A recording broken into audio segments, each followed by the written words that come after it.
Salut, salut, bonsoir, bonsoir, bonjour. C'est Congo News 24. Nous sommes encore aujourd'hui pour vous présenter cette émission sur notre beau pays, la RDC. Comme toujours avant de commencer, nous disons merci à Dieu, nous disons merci à nos chers abonnés et téléspectateurs qui nous suivent partout dans le monde, à chaque instant, à chaque moment et en République démocratique du Congo. Bandeko. Avant de ban émission, nous sommes merci na bino pour bien boy dakabiso na ba conseil. Ordre du jour à l'élo, chers téléspectateurs, les Congolais debout. Je suis un Congolais debout. Donc, syndicat Dokolo yena mouvement Yassika, coordonnateur du mouvement citoyen. De l'autre côté, kakana même yango, Katumbi kuna bengi président FIFA, azo tonga stade Asika na Lubumbashi. Bande Kobolanda. Nous allons développer Dokolo comme coordonnateur du mouvement des citoyens et Katumbi Toko Yeba Oyo nini baomba zoye la biso na RDC. Toko développer en émission la biso. Alors, chers téléspectateurs, à Beni, ndeto zoloba, boko landa be extrait à vidéo. Peuple à lobby, biso to boyi. Peuple à lobby, non, MONUSCO il faut kende. Alors, Fachi Kalatazo frappé parce que basoda wana nyonso bazakuna mena bazo longola tout le monde. Ba chef nyonso ba officier nyonso ne fu ba kende. Peuple a lobi ke bango nyonso ba kende. Toko développer en émission na biso. Parce que batu bazako kufa ka kufa. Alors, on a même point. Toko sola na bino chers téléspectateurs. La Kabylie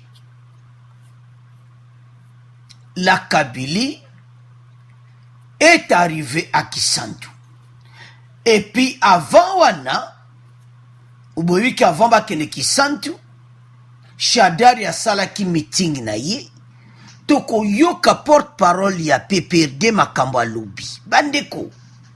Na yebite soki baye deux outa wapi mais toko développer en émission boko yoka toko tiela bino ba message bandeko boyebe mission na biso ezala toujours eza ko entretenir tout le monde donc yoki message et puis to landi extrait à vidéo extrait à message. Alors chez téléspectateurs boyebe sa bandeko émission bandi eza somo passe de développer ma pomo bandeko oyo biso moko to mona kameto comprendre tes andeni. Alors to banana premier point Katumbi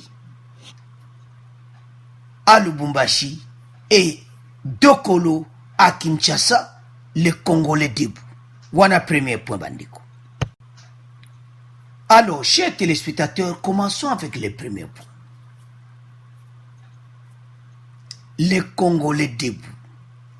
Dokolo, coordonnateur du mouvement citoyen, les Congolais debout a déclaré aujourd'hui qu'actuellement le constat s'il y a la tête du pays deux catégories de personnes. Ayindi si bandeko. Dokolo ayindi si ezayako yinda et yindi déjà. De l'autre côté, celle qui veut le changement et l'autre, celle qui remet le pays dans son état d'avant-élection. Bandeko, ayindi si bandeko me wana tueko ya tango troisième point et kozala ko yinda o ya la Kabylie. Donc Dokolo déjà za ko annoncer que na tête à pays na biso tozana deux catégories à batu. Bamususu bali wana pona changement bazana posa changement mais bamususu balimba zonsa pays na biso avant élection. Bon comprendre kaka dokolo abwaki libanga ngo eza kilo le mouvement des citoyens.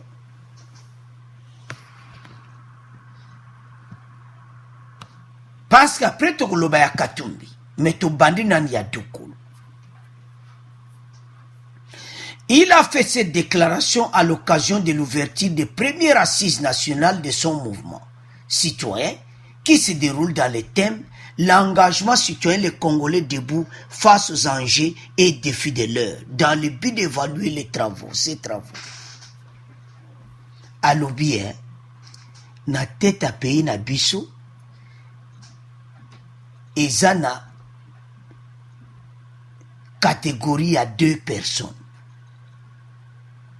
Catégorie à personne ou je m'excuse, 2 catégories de personnes. Donc il y a 2 catégories. Groupe wa mususu balingi changement. Vous comprenez gars? Moi kuna lobezade na changement. Mais groupe wa mususu o bazo lokana kisantu watu yana pwansuka. Bango balobi ete bango ba yena oya bango. Ok. Bango ba yena oya bango. Alors situation bandeko eza mobulu. Parce que dokolo ndinga bwaki libanga makambo eza ya minene.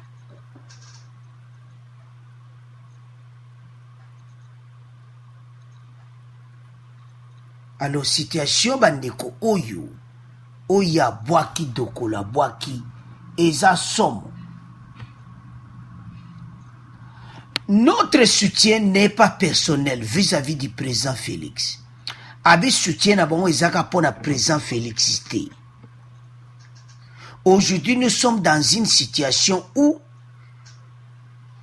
on a d'un côté une partie du pouvoir qui incarne ce désir de changement, de réforme, d'améliorer, qui était le seul grand message clair qui est sorti de ces élections. Et de l'autre côté, alobi na côté à Fachi par exemple, makambutu o alobaki na nini na ye yango azo salela. Mais de l'autre côté, bango balbazong sa pays ndenge ezalaki avant élection. Et ça au clair, la Kabylie et son mouvement FCC. Yango ya yena mouvement oyo ya citoyen bandeko. Congolais debout. Mets-toi debout bino bozo lala tala dokolo ayena makambo kitoko. Mais bino bozo lala. D'un autre côté, on se sent la présence de résistance des forces réactionnaires qui voudraient éventuellement revenir à l'état des choses qui était avant les élections. Vous voyez, pour le bon, mais tu ne devrais pas on a pas souka. Bakena qui sentu, bazo bonsa. Ndenge nini pona ba élection en 2023. La Kabylie et tout ça. Donc, one is à désordre. Alors, chers téléspectateurs, surtout l'année message à Dokolo est clair. Aïma Lobanese n'a pas soutenu qu'à présent Félix T, mais alingi à faire comprendre les Congolais debout. Dokolo bazo mona te, bazo mona fachite. Bamoni ke makambo pende ya kitoko eza.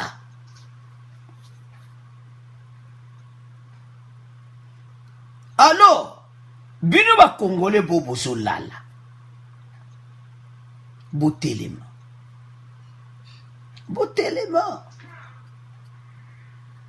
Message oyo ya Dokolo eza message fait simba congolais nyonso place à ça. Et ça clair. Il y a des catégories de personnes na coalition wana. FCC cash. Cash azolinga changement, FCC alinga zongisa mboka na ndenge avant élection. Alors bino bobo zolala de kola FCC bino les Congolais debout. Tellement bon adhérer, tellement.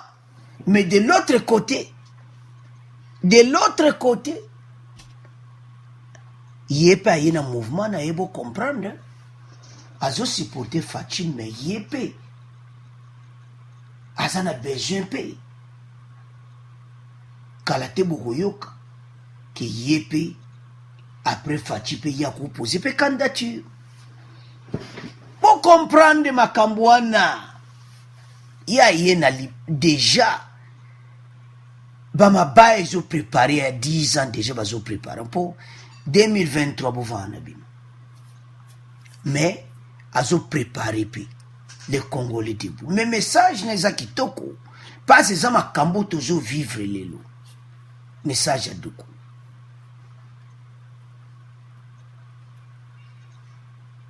Alors, je soutenir qu'à présent Félix y est mon côté, mais bateau n'y so balingi changement. De ce qu'on lingi changement, les Congolais debout, bah et les bino. Mais ce qu'on zo lala, continue qu'à ba pongi wana, bah kolali sabino bien. Bah parti bonge salabo. Tobo ite azamutu, azapena posa pouvoir, un jour ad m'appena RDC président. Mais ils ont préparé. Nandenga bien, mais ça te toye la biso makambo moku te satana. Bakamde to linga yango yo. Koyebse wa Congolais tabo mona FCC cash wana. Eza deka ba musuba lingi changement, musuba lingi na mo changement te. FCC lingi mais to ya na point suka. Siko tali siko ya mo to tie photo ne na kati. To tie fati kote musu to tie Katumbi ya yena makamuna hii.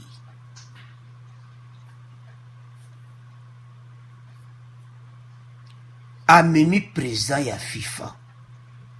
Andeko bolanda. Debo so mona wana na alaksa bangunde ni plasta dangwe kotonga. Le président de la FIFA, Gianni Infantino, a procédé aujourd'hui au lancement des travaux du second stade du tout-puissant Mazembe. Ce stade d'une capacité de 50 000 places sera irrigué à joli site près de 60 km de Lubumbashi. Le coût de la durée des travaux n'ont pas été révélés à la presse. Le nouveau stade remplacera à terme l'actuel d'une capacité de 20 000 places, le temple de Badiangwenas, dans lequel le corbeau évoque depuis 2012. Donc, Azodja stade Asika, et puis Infantino a quoi na terrain, et ça na cadre ya masolo ya Katumbi. Katumbi azoya na masolo ne malembe. Après ce lancement, le président de la FIFA ainsi que d'autres personnes du football, entre autres le président de la CAF, Ahmad Samuel Eto'o, Balusha, Boaluya et Yuri Jokev ont visité les centres techniques de Mazembe à Futuka, à 30 km de Lubumbashi. Par ailleurs, le numéro 1 du football mondial a annoncé lors d'un dîner de gala, à l'honneur de 80 ans de Mazembe, la donation de 3 terrains de football à Beni, Butembo et Bunia. Après Masolo wana, alobi bazo tonga 3 terrains à football. Moko ekozala na Beni, Butembo pe Bunia. Bo comprendre ce que Masolo wana. Katumbi azoya na masolo ne malembe pe kitoko. To benga ngo azo préparer terrain na yi. stade ekotongama 3 stades moko na Beni, moko na Butembo pe na Bunia. Mais oua Mazembe d'abord, so oua Mazembe sili, et puis président FIFA lobi ke kuna lokola ba désordre de peuple azo souffrir kuna mingi, bazo tonga 3 stades, moko ozana Bunia, Butembo pe Beni.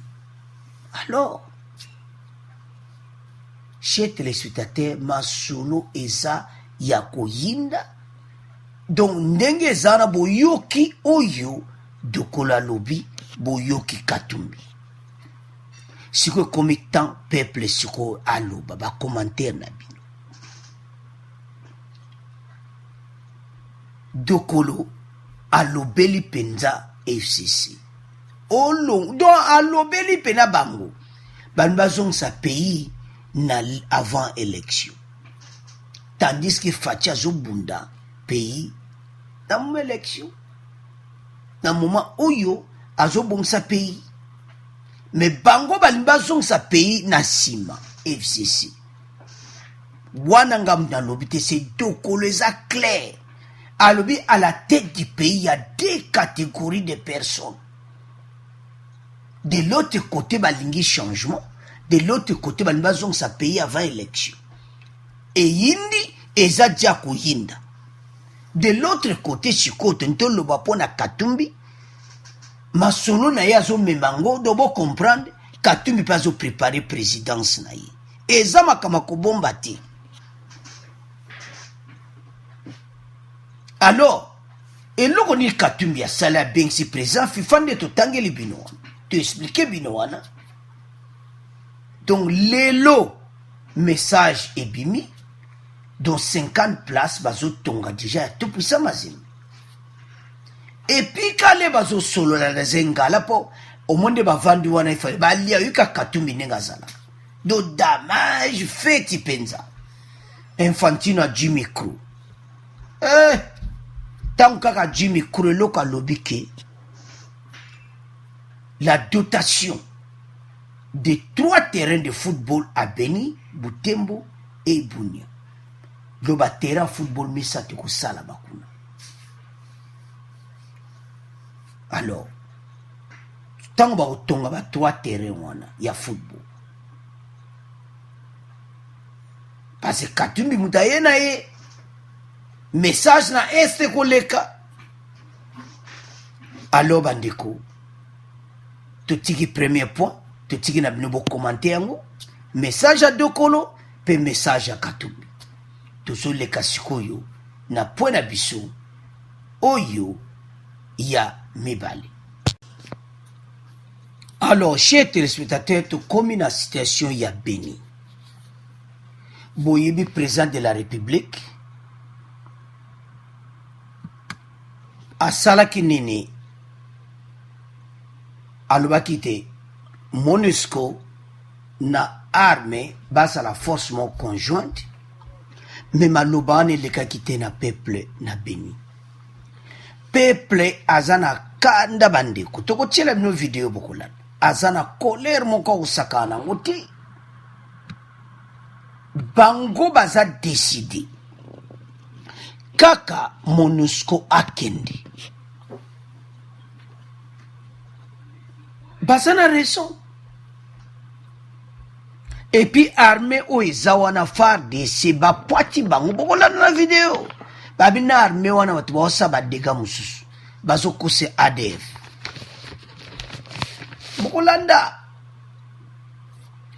La société civile Sud Kivu condamne les tueries à répétition à Beni et croit que la restauration de l'armée est la meilleure solution. Donc la restructuration de l'armée est la meilleure solution pour le rétablissement de la sécurité dans ces contrées de la province du Nord Kivu. Peuple a béni à lobby clair dans la société civile. Beaucoup l'anda interview bandeko. Que armée wana il faut la restructurer. Donc structure à sika il faut quota. Balongola bango nyonso boko yo ngam na oloba te boko landa peuple azolobo. balui MONUSCO aza complice na batuerie makambo ebele FARDC musu bado bazomona na bango makambo ebele. Alors situation eza mobulu. Dans une déclaration rendue publique le 27 novembre, à l'issue de la première journée d'évaluation de la situation sécuritaire qui prévaut à Beni, dans la province du Nord Kivu, la société civile recommande au gouvernement de procéder à la restructuration de l'armée et la mutation des anciens officiers militaires qui ne veulent pas quitter leur milieu d'origine comme il existait dans une armée régionale. Balongola ba armée wana nyonso baza wana. Ebele paraît-il bazala ki peut ata M23 na kati armée wana. Pe ba généraux ne batango fort ba généraux wana nyonso ba yebi na bango. Il faut peuple à comprendre makambo yo na émission oyo te batwa lokobo di décision ba kende pende bolobi ke ba changer armée nyonso wana. Ba le fatia jo makambo nyonso mais armée wana nyonso ba changer yango. Et ça sont mon cher téléspectateur. Balongola bango nyonso po bazana posa na bango te. Bazo mone loko bazo salate, ADF ya sali ba désordre na kei, mutu mota zo côté la peuple. Et puis ba sekle mise ba mo bata MONUSCO le sou ba complice, ba mo pe ba sa ba dika. Et ce kasi bango wana ba MONUSCO wana. Ndenge peuple asali. Mais ba on peut ba sepela te. Mais o ba bazo luka e ko zongela nde bango. E ko zongela bango.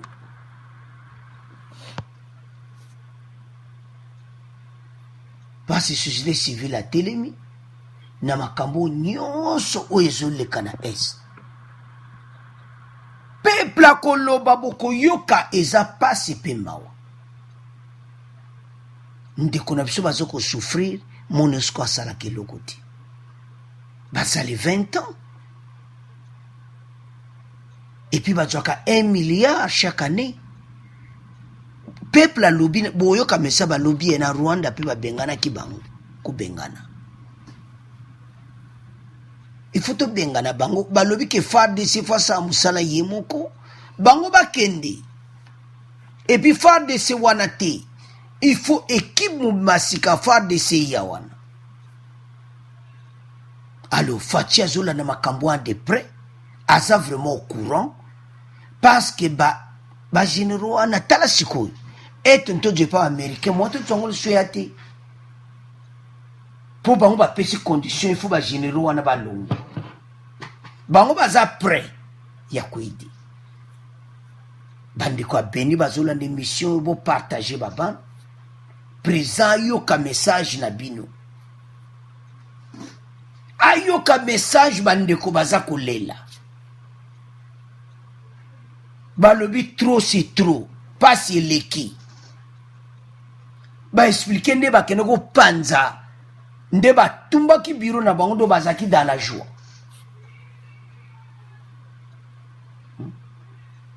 Alors bande quoi message autant au passé et ça pour peuple à l'amour. Pour aider Mboka na biso et puis président Félix a changé sa stratégie à est. Parce que tant que ba généraux na bazaka kawana. Boyo kama kamba lobby na société civile. La société civile recommande au gouvernement de procéder à la restructuration de l'armée et la mutation des anciens officiers militaires. Ba muté ba officier wana nyonso ba longwa na est. Ba tango for ba to tout ba longwa. Ba numbi wana nyonso nzoka nde bazaka kuna na est. Ba to wana ba longwa.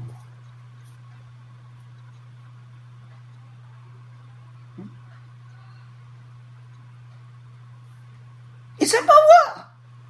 Bon, mon accord là, tu fais des mais boyébé, t'en as été. Faire des on ne va complice, ba kota. Peuple, zolo, ba boko landa, zo mon a faire des nde musaba au sala. Peuple, ça ko kufa. Alors, trop c'est trop, to aller en apona peuple. Alors, sans plus tarder, tu as la bino extrait. oyo peuple balobaki pote MONUSCO balobi fu bakende lelo balobi bakende lelo balobi fu bakende batu boso bakete babi biso to continue mouvement ti bango bakokende eza ya koyinda esi eyindi donc MONUSCO il faut akanga bisaka na ya kende président Félix le peuple d'abord peuple aboyi bango comment yo tia bango faut bakende alors ba stratégie déjà président zo préparé toyoki déjà que invitation officier zo sala makala te donc président Fachi azawana po este kota na kimia pene kota po so officier na bakei arme américaine bakoya masolo esili peuple passe esili alors sans plus tarder suivez ces vidéos bon to continuer mission na biso na MONUSCO baso collaborer adefa comme côté hotel adefa comité yo mona bifese ça wana yango bifese yango wana chiko ba boma bato c'est incroyable et to boy biloko wana to boy na bago bakota réunion soki ba stratégie ba réunion wana o ba mariage ba nini eza na sens souté eza sens té bakende MONUSCO kende soki président république aluka so babimisa bakonzi tout ya arme baza batia ya sika eza na sens té far desinde zo boma batuna MONUSCO mutuka MONUSCO yawa yekitisi basoda basanga bifese pe baye babomi batu basangani babomi batu de mariage bango zo eza mariage nde ya kosilisa population suka wana bonjour papa pourquoi regretter ton document oui, on m'appelle Joao Pampale Moufunga. Pourquoi Dalari? En fait, nous sommes dans une grande inquiétude de voir que nous sommes tués du jour au lendemain. Une situation qui déplore complètement. À côté de moi, vous verrez toute une multitude qui est en train d'exprimer les mêmes sentiments que je suis en train de sentir tout à l'heure. Maintenant, vous êtes dans la rue, il y a des projectiles. Pensez-vous qu'avec des actions pareilles, il y aura un changement? Absolument oui, car nous avons cherché nous avons cherché d'autres solutions ailleurs que celui que nous voulons faire, ça n'a pas tenu. Nous avons trouvé que ça vaut la peine pour aujourd'hui de pouvoir nous manifester ainsi, pour qu'il y ait aussi une solution adéquate. Et de revendiquer pour le départ aussi de la MONUSCO. Mais nous apprenons qu'il y a eu les bâtiments, l'édifice public qui a été incendié. Oui, parce en fait, ça nous fait un grand plaisir d'ailleurs. Je reprends. Ça nous fait un grand plaisir de voir que nous pouvons commencer par ces locaux administratifs de la ville de Béni. Car après cela,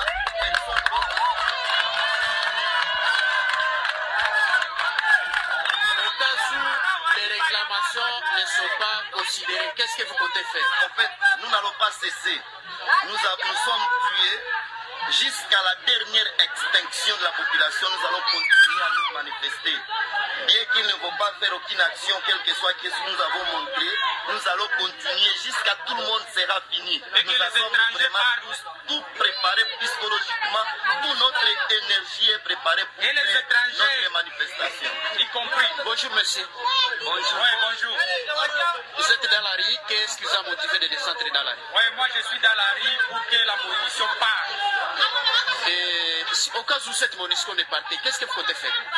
Bon, vous savez, le problème de la sécurité, c'est pour les enfants eux-mêmes, mais pas les étrangers. Mais vous descendez dans la rue du jour le jour, il n'y a pas de changement. Ça fait déjà plus de 4 jours. Qu'est-ce que vous comptez faire prochainement? Les Rwandais et la MONUSCO, tous retournent chez eux. Merci beaucoup.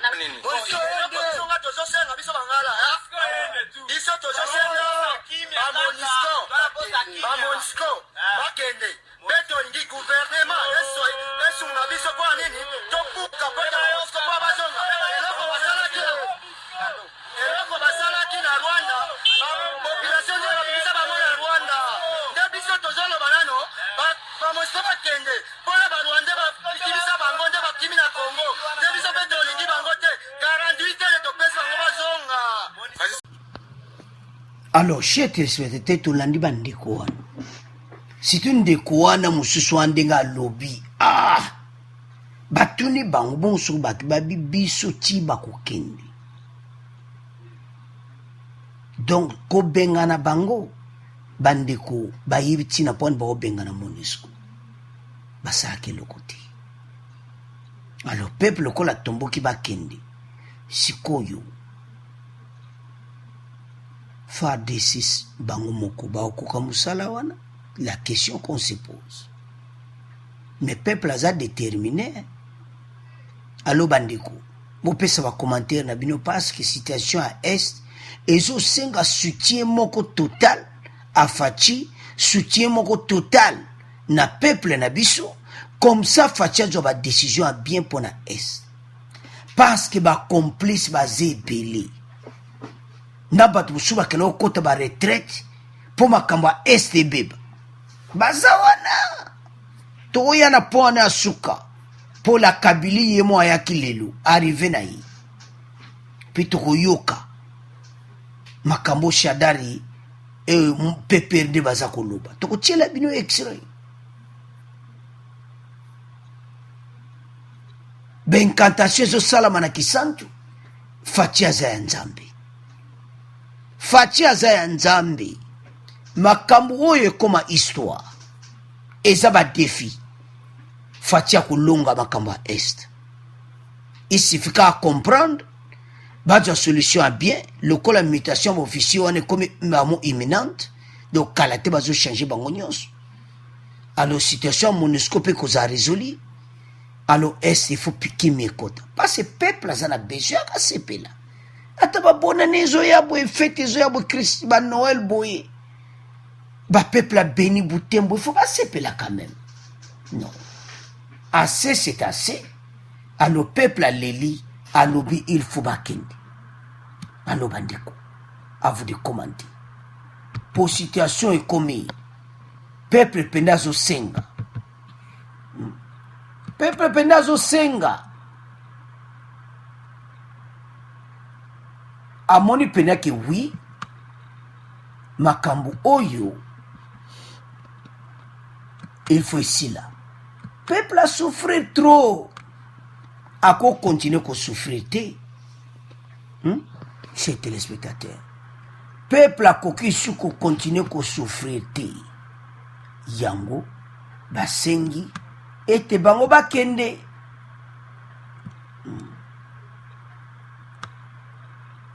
Basengi bango bakende parce que balobi babayi. Balobi bango faut bakende. Peuple a zomona pasi. Parce que les lois qui ont bomi mais ba MONUSCO na si bandeko commentaire pendeko le kamingité parce que bon moni bandeko nde ba lobby sono tabandinga bandeko ba congolais passe ko présenter mission oyo et ça la capacité na tabandeko na biso nde bazo souffrir MONUSCO bazo je bela mbongo basake lokote alors bino bo pesa ba commentaire MONUSCO akende ou pas. Parce que le peuple lui faut akende. Donc il faut akende. Depuis que Fachi a la situation de près, il faut akende.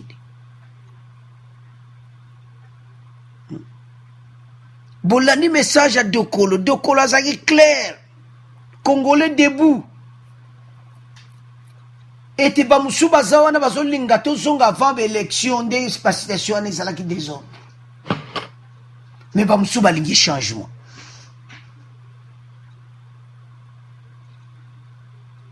Donc ba Dokolo ba timbeli ba situation tout. Yango. Ndeto zaki avant l'élection. Kuna bazo boma batu. Yango yo Dokolo a raison. Yango na ti mouvement ne Congolais debout. Congolais tellement. Message à Dokolo a pesibino. Bo tellement. Boza sima Fachi. Parce que makambo ezo le cas et ça passe mingi bandeko. Nous allons soutenir notre peuple. Il faut avoir confiance à peuple là-bas. Trop, c'est trop. Assez, c'est assez. Tout l'embi. Alors, le peuple a besoin à vivre vivement kitoko. Alors, à vous de commenter. Tout ceci n'a point à est. Boyo qui peuple. Boyo qui ne bazo ko fâché, ne bazo ganga. Alors, tout qui point na to comme na point à biso. Oyasuka, l'arrivée de Kabylie. akisantu et puis message à Shadari pour bazo préparer 2023 na bango ba préparer ben incantation na bango et te bazong sa pays ndenge salaki avant élection. Alors chez téléspectateurs ne bon mona na photo wana l'arrivée de la Kabylie. Arrivé na ye as accompagné marche à Zokende donc. Alors la Kabylie est arrivée à commandateur. Alors session na bango bobike ba clôturer yango lelo yé mokwazi yé présent. Alors bandeko bango baki kosana kisantu be incantation na bango bazolinga mboka yango yoki dokola bwakile bango balinga mboka esonga nde ezalaki avant élection.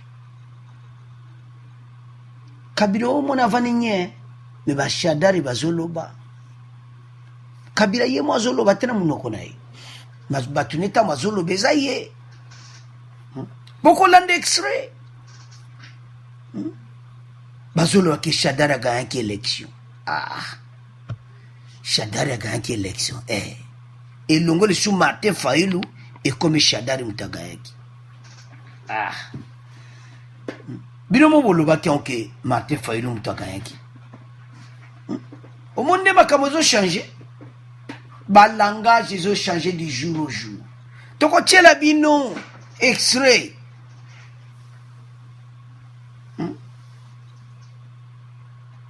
baso kumisa parti na bango a PPRD ke bango to bazo sala EDC bango bazana pouvoir tout ça. Boza kolenga nde boza wana parce le 24 janvier kala terre bam bam bam moi ko natanga kombo yati Assemblée nationale fachi tanga ojele décision sile ba dissoudre parlement na makele la FCC sile.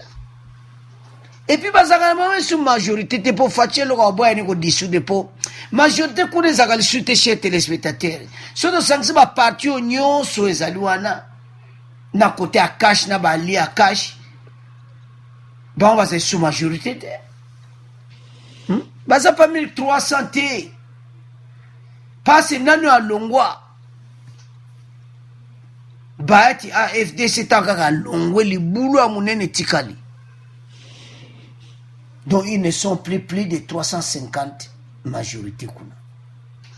Ya l'air moko fatia zo tala bona dissoudre ou bien atikana nga pona zo mone longo te parce que so va dissoudre et continuer pour baser sur la majorité te parce que les so eza vote na parlement. Bon ba ebele ba ko voter na simaka ya cash. Ba ko voter jamais na sima FCC. Pour FCC ça diminuer. Alors bandeko ndeto lobaki wana bolandaki message ya dokolo eza clair ete la Kabylie na groupe na FCC balinga bazongisa mboka avant élection. Arrivé na etande ba oyamba ye prison honoraire na bango Joseph Kabila. Mais la Kabylie ndenge azana yebi ye moko ba dossier ayebi ke ba dossier minene eza wana. Yango mona posaki troisième mandat passé kingankati wana nga avanda nguta.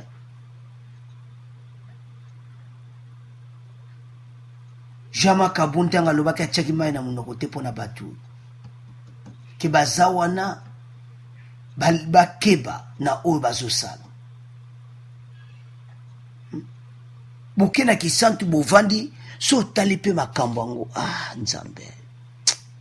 Ça fait mal. Ça fait mal. Ça fait vraiment mal. Vous êtes à Kisantu, oui. Pour faire quoi? Quand on est de Kolalobiti, besoin que ça paye avant l'élection.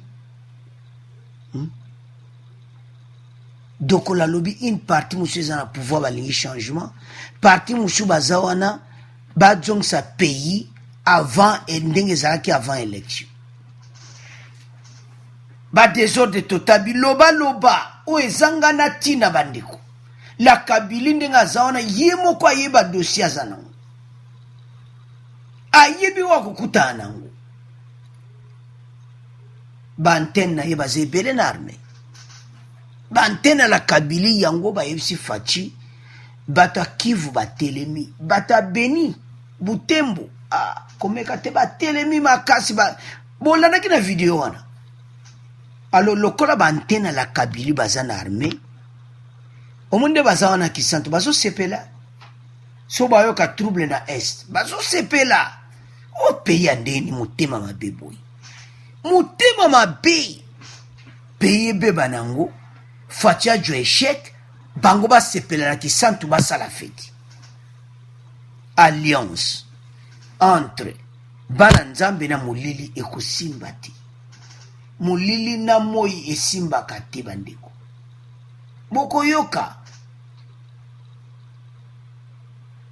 Alors, pour makambo nyonso koleka peut-être. Pour le 24 janvier bazobanga. Le 24 janvier mokolo Faci koloba anniversaire na ye. Mokolo ngo bozoyoka. Tango oza message basa koloba to discours ne koza le 24 janvier.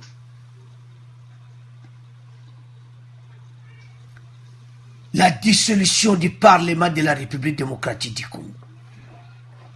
Il va dissoudre ça. Pour vous sauver ici, la bombe ya siko na seni. Seni anange zakali souti.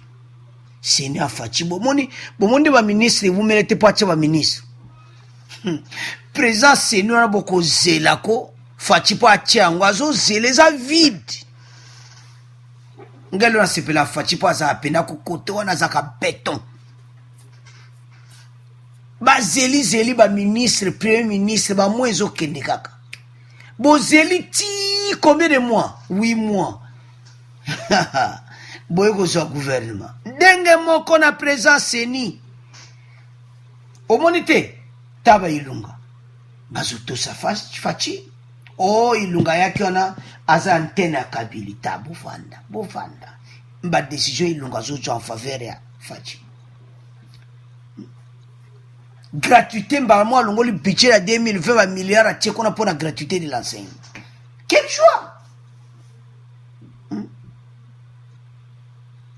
Yango soka dissoudre le parlement bon ba ko zela présence seni bazela kako ba ko zela ti ko mona pena oui oyo neto ko tia yo ba voter ya leki parce que parlement on est en désordre. Trop de FCC. Trop de cop, magna cop bango nyonso.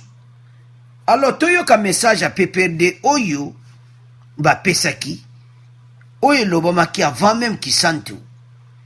Avant ba Kisantu batika ba jeune amanko boka ba bombe toyo kango bon to leka ne mission na biso to continuer mission na biso. Félicitations à bino nyonso ndenge botondi awa. Bakanisaki neti makambo ndenge elekanaki na ndenge ya bien te oyo bakopolele bana ya Kabila jeunesse combattante balingwaki eza ya solo lelo bapreuve ya meo elingaki monana lokola totiki balabala mpo na banguna nde lelo bozolakisa ete boza na bokonzi ndenge commandant na biso Emmanuel Shadari Ramazani alobisi biso boza na pouvoir boyende okanga te koloboro oyo aza nanu très fort ndenge lobamaki na mokonzi na biso Emmanuel Shadari boyende ezali esengo kokutana na baninga boye ozalaki kosamba biso mwa moke boyende eza ya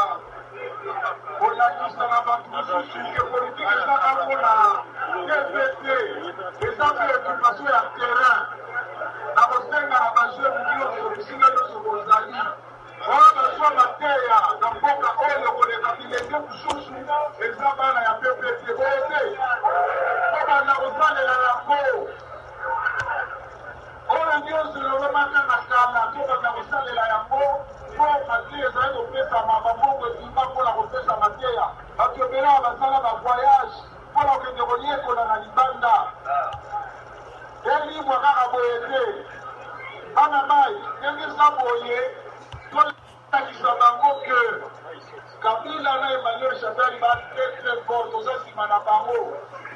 La preuve, c'est que le pouvoir congolais qui est celui parlementaire, elingi koloba ke baoyo bazokonza eza baoyo baza ebele na parlement boye te. Donc bango motu bakosala gouvernement, bango motu bakosala ke na ndenge ya décentralisation bagouverneur na biso c'est que bino nde boza na pouvoir boye te. Otobangisa yo te ndenge baimage ezolekadeka wana bobanga te bino nde bozeki bango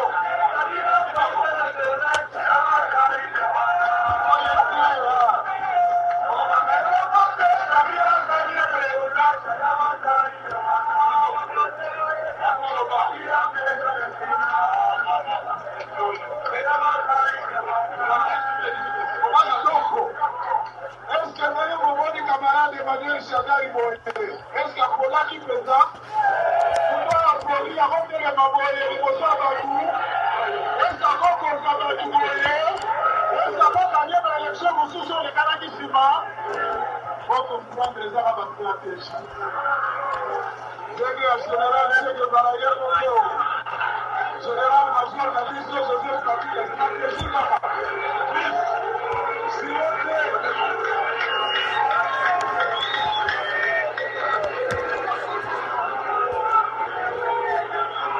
eske botibiki akolaki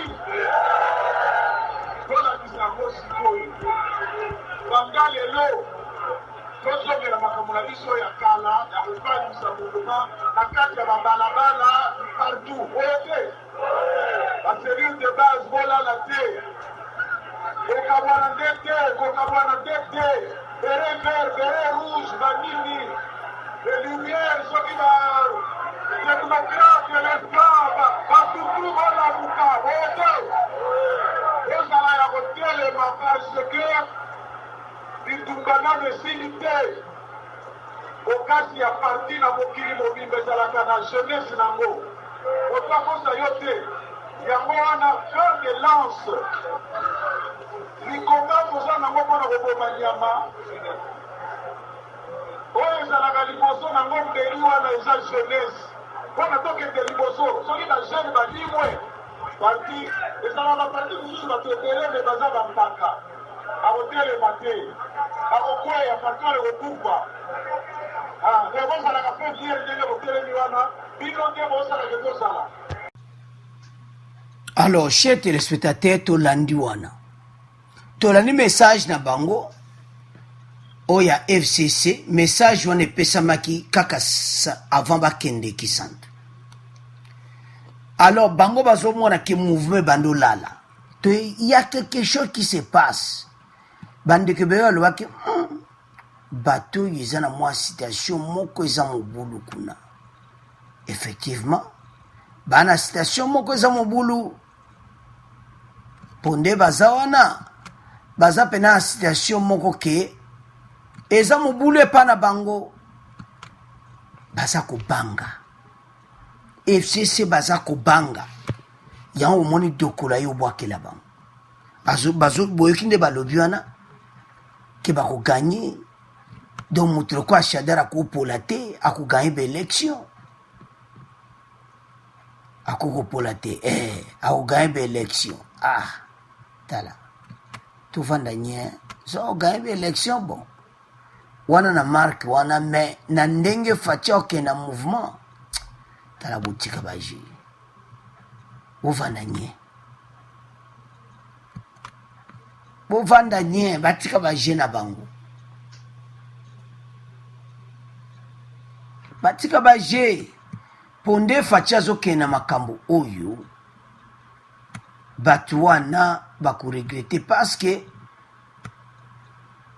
2023 eza nango asire bango bazoprepare wana Shadari nde utoloba ne bandeli wana ke bokanisi seni eza seni ananga non oyo eza seni mo ekozala na cope te eza na cope te ekozala na cope te. Alors chez téléspectateur biso nyonso tolandi wana eza no makambo ya gauche droite donc situation ndenge eza wana bango bazoprépare na kisantu bazoprépare makambo ya kitoko te makambo bena bien te la Kabylie est arrivé toyoki message au Shadari bapesaki bakongole botelema tozala nsima faci po tolonga passe avec division eza na ntina te okay. Ekomema biso nulle part okay. Tokogaye match oyo te so toza en division okay. Tokogaye match te mais ezosengaka biso tozala ensemble pourtant bango basala baincantation na bango kuna bazaka kopola faci azokeka liboso alo bandeko avu de commenter na makambo oyo baza na kisantu oyo bazoprépare babiloko ya minene badega total oyo toomona lelo baza infiltre na kati ya armée wana nyonso efeza restructure nde balobi bato wana nyonso baantene na Kabylie balongwa na est pasi antene na Kabylie tanke eza wana desordre kozaka na est nde bavanda kisantu bazosaba incantation mobulu ezalaka na est président Félix aza na kimia te mais eokoma histoire pasi faci aza ya nzambe bobiso oza ya nzambe ntango bato basala biloko na bango wana ekolobela ye te eloko te ekolobela eloko te bango nde bakoregrete la Kabylie est arrivée donc ozomona pena donc vous êtes arrivé okomi mpe na kisantu bayambi yo okoti mpe siko masolo ni ozoloba mpo na 2023 pa bato na yo. Alors chers téléspectateurs totiki point oyo totiki bokomante parce que biloko bazosala na kisantu wana baincantation ekosimba faci te aza mwana nzambe à vous de commenter toleka sikoyo na résumé émission na biso na nyonso tolobi. Alors tonto résumé émission na biso premier point tolobaki dokolo ayindisi alobi au sommet de l'état eza deux catégories ya bato deux catégories wana c'est-à-dire côté ya faci balingi changement côté ya FCC balingi bazongisa mboka na ndenge akala alors eza mawa et puis tu le appelles sur point Katumbi. Alors, na point Katumbi, donc Katumbi ndenge azo préparé wana, boye ki amemi présent ya FIFA na RDC, Infantino a komi penda na Katumbi donc. Katumbi Infantino boye kaza président ya FIFA. Tango akomi kaka na Lubumbashi, bazo tonga stade sika ya 50,000 places. Pour tout puissant Mazembe. Pour stade dans bazango zamuki. Et puis na Beni bazo tonga 3 terrains. Alors, Katumbi tango zoya na makambo wana na Beni Butembo na Bunia. Wana Infantino mutalobi. Na dîner oyo Katumbi a bengisaki bango. Alors, Katumbi a préparé puis ba marche na ibo comprendre. Alors, mais ça bien pour la RDC de dire 3 terrains pour tango Infantino a promettre que ça la mana. Pour ça présent FIFA. Bambongo kobima ba kotonga 3 terrains na Butembo, Beni, Pebunia. Et puis tu es sur point ya MONUSCO. Do peuple penda telemi MONUSCO fa longwa kende. Alors vous de commenter pour peuple a décidé.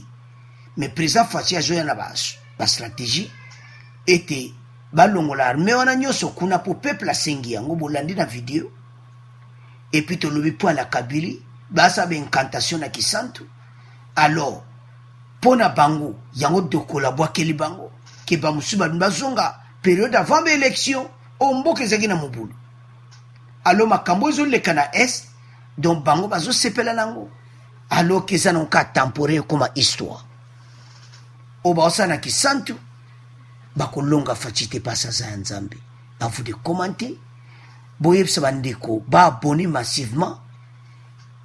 Merci na bacommentaire na bino, merci na émission ndenge eleki.